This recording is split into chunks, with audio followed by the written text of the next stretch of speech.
নমস্কার, চন্দনা পাঠশালায় সবাইকে স্বাগত। আজকে আমি ক্লাস 5-এর আমার গণিত বইয়ের 26 নম্বর পৃষ্ঠা থেকে আমি অঙ্কগুলো করব।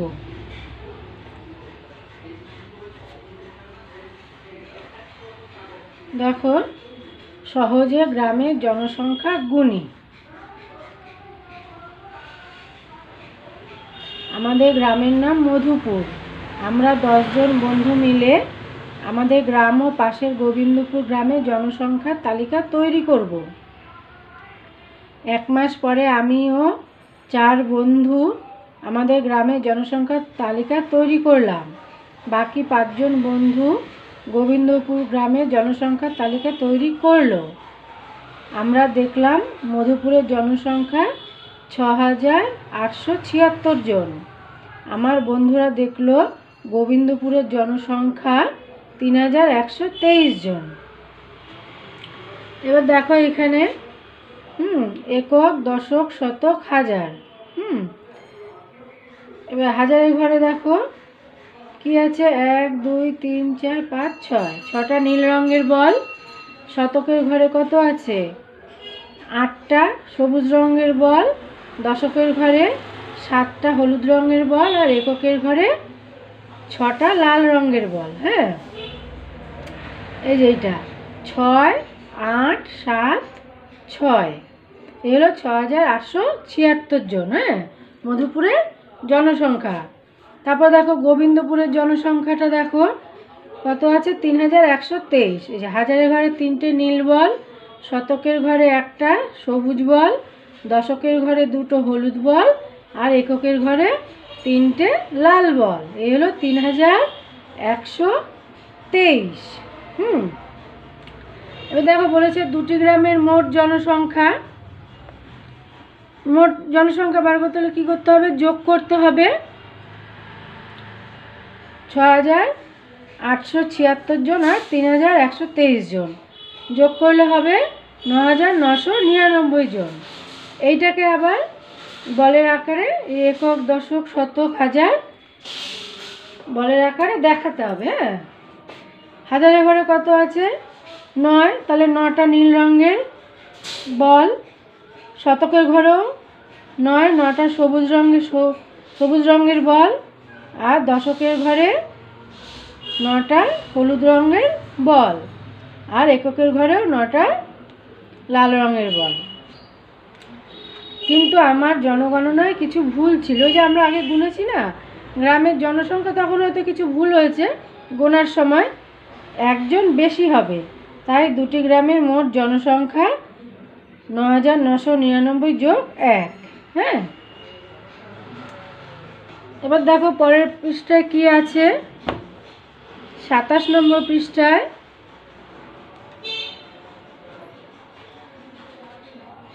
বল বসিয়ে দেখি জনসংখ্যা কত হবে।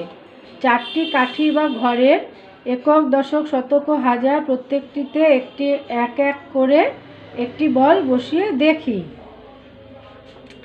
দেখো আমরা কি জানি, এখানে দেখো একক, দশক, শতক, হাজার। প্রতি ঘরে 9টা করে বল আছে।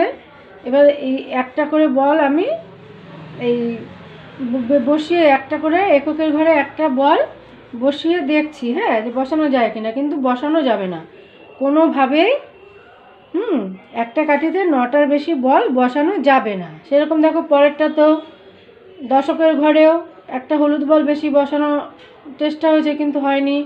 তারপরে দেখো শতকের ঘরেও, এবার এখানে দেখো হাজারের ঘরেও কোনো কাঠিতে বল বসাতে পারলাম না, তাই আর একটা কাঠির দরকার। এই নতুন কাঠি বা ঘরের নাম অযুত। হ্যাঁ, এবার দেখো এখানে একক, দশক, শতক, হাজার, অযুত। অযুতের ঘরে একটা ব্রাউন কালারের বল আছে, হ্যাঁ, বাদামি কালারের। আর হাজারের ঘরে 0, শতকের ঘরেও 0, দশকের ঘরেও 0, এককের ঘরেও 0। তাহলে এটা কত হলো, হাজারের ঘর আর অযুতের ঘর মিলে হয় হাজারের ঘর। হ্যাঁ, অযুতের ঘরে 1 আছে, তাহলে 1 0 10, এই যে 10,000। এবার এটাকে সংখ্যায় লিখতে হবে, এখানে 1-এর পরে 4টে 0 দিয়ে 10,000। হ্যাঁ, এবার দেখো কি বলেছে, বল দেখে সংখ্যা বসাই। একক, দশক, শতক, হাজার, অযুত। অযুতের ঘরে দুটো বাদামি রঙের বল। তাহলে কি হলো? হাজারের ঘর আর অযুতের ঘর মিলে কত? হাজারের ঘর। তাহলে হলো 20,000। অযুতের ঘরে 2 আছে তো, আর হাজারের ঘরে 0 আছে, 2 0 20। এই যে 20,000, এখানে কথায় লিখতে হবে 20,000, আর এখানে সংখ্যায় 2-এর পরে 4টে 0 দিয়ে 20,000। তারপর এটা দেখো, অযুতের ঘরে 5টা বাদামি রঙের বল আছে, হ্যাঁ, আর সব ঘরগুলোতে 0 আছে। তাহলে হবে 50,000। এখানেও সংখ্যায় লিখতে হবে 50,000। তারপরেরটা দেখো, অযুতের ঘরে বাদামি রঙের 6টা বল আছে, হ্যাঁ, আর হাজারের ঘরে 2টো নীল রঙের বল আছে, আর বাকি ঘরগুলোতে কিছু নেই, কোনো বল নেই। তাহলে 0 0 0 বসে যাবে। তাহলে 6 2 6 10 2, এই যে 62,000। এখানে কথায় লিখতে হবে, এখানে 62,000 সংখ্যায় লিখতে হবে, হ্যাঁ, এই বক্সটায়। দেখো এবার 28 নম্বর পেজে যাচ্ছি।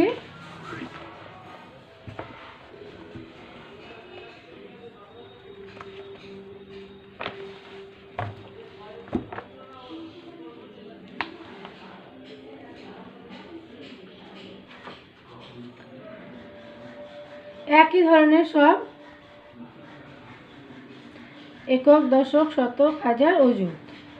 অযুতের ঘরে 1 2 3 4 5 6 7, 7টা বল, হ্যাঁ, বাদামি রঙের। আর হাজারের ঘরে 4টে। তাহলে 7 10 4 74। এই যে 74,000, এখানে সংখ্যায় 74,000। তারপর এটা দেখো, এককের ঘরে কোনো বল নেই, 0। দশকের ঘরেও কোনো বল নেই, 0। শতকের ঘরে 2, 2টো সবুজ রঙের বল আছে, তাই এখানে বক্সে 2 লিখেছি। আর হাজারের ঘরে 3টে বল আছে, তাই 3 লিখেছি। আর অযুতের ঘরে 1 2 3 4 5 6 7 8, 8টা বল আছে, তাই 8। তাহলে হলো 83,200। 83,200, এটাকে সংখ্যায় লিখতে হবে 83,200, হ্যাঁ। তারপরে দেখো, এককের ঘরে একটা লাল বল, দশকের ঘরে 3টে হলুদ বল, শতকের ঘরে কিছু নেই, তাই জন্য 0। আর হাজারের ঘরে 2টো বল, আর অযুতের ঘরে 5টা বল, হ্যাঁ। তাহলে হলো 52,031। এই যে কথায় লিখতে হবে, হ্যাঁ, 52,031। তারপরে সংখ্যায় লিখতে হবে 52,031। তারপরে দেখো, এককের ঘরে 4টে লাল বল, দশকের ঘরে 2টো হলুদ বল। এখানে 4টে লাল বল, তাই 4 লিখেছি। 2টো হলুদ বল 2, 5টা সবুজ বল 5, 7টা। হাজারের ঘরে 7টা বল আছে, তাই 7। আর অযুতের ঘরে 3টে আছে, তাই 3। তাহলে 3 10 7 37,524, হ্যাঁ। এবার এইটাকে সংখ্যায় লিখতে হবে এই বক্সে 37,524। তারপরে দেখো, তারপরেরটা, এককের ঘরে কোনো বল নেই, হ্যাঁ। তারপরে দেখো, এখানে সবই, এখানে শূন্যস্থান, এগুলো এখানে লেখা আছে 60,020, এখানে সংখ্যায় লেখা আছে 60,020। তাহলে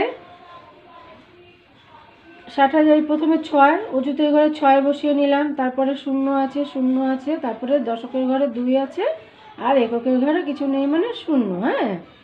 তাহলে এটা হলো 60,020। দেখো, আমি 6টা বল এঁকে দিয়েছি অযুতের ঘরে বাদামি রঙের, আর দশকের ঘরে 2 আছে, তাই 2টো হলুদ বল এঁকে দিয়েছি। তাহলে হলো 60,020। কথা লেখাই আছে, এটা 60,020, আর এটা সংখ্যা লিখলে 60,020 লেখাই আছে, কথা লেখার সংখ্যা। শুধু ওই বলগুলো আঁকতে হবে, আর এই বক্সে সংখ্যাটা বসাতে হবে, হ্যাঁ। তারপরে দেখো, তারপরেরটা কি আছে, 36,500। এখানে সংখ্যায় লিখে নিলাম 36,500। তারপর দেখো, 36,000 বলেছে, তাহলে অযুতের ঘরে 3টে বাদামি রঙের বল এঁকে দিলাম, আর 3 লিখে দিলাম। হাজারের ঘরে কত আছে, 6। তাহলে 6টা নীল রঙের বল এঁকে দিলাম আর 6 লিখে দিলাম 6। আর 5 শত আছে, তাহলে শতকের ঘরে 5টা সবুজ রঙের বল এঁকে এখানে 5 লিখলাম। হ্যাঁ, আর দশকের ঘরে আর এককের ঘরে শূন্য আছে, তাই কোনো বল আঁকলাম না। তাহলে এটা হলো 36,500। 36,500 সংখ্যায় লিখলে 36,500। হ্যাঁ,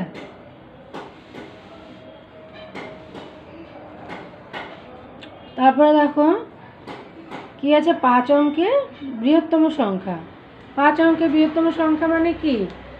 99,999। হ্যাঁ, দেখো সব ঘরেই 9 9 9 বসবে, তাই আমি সব ঘরেই দেখো এককের ঘরে 9টা লাল বল, দশকের ঘরে 9টা হলুদ বল, শতকের ঘরে 9টা সবুজ বল, হাজারের ঘরে 9টা নীল বল, আর অযুতের ঘরে 9টা বাদামি রঙের বল এঁকে দিয়েছি। হ্যাঁ, আর এটাকে সংখ্যা লিখলে হবে 99,999।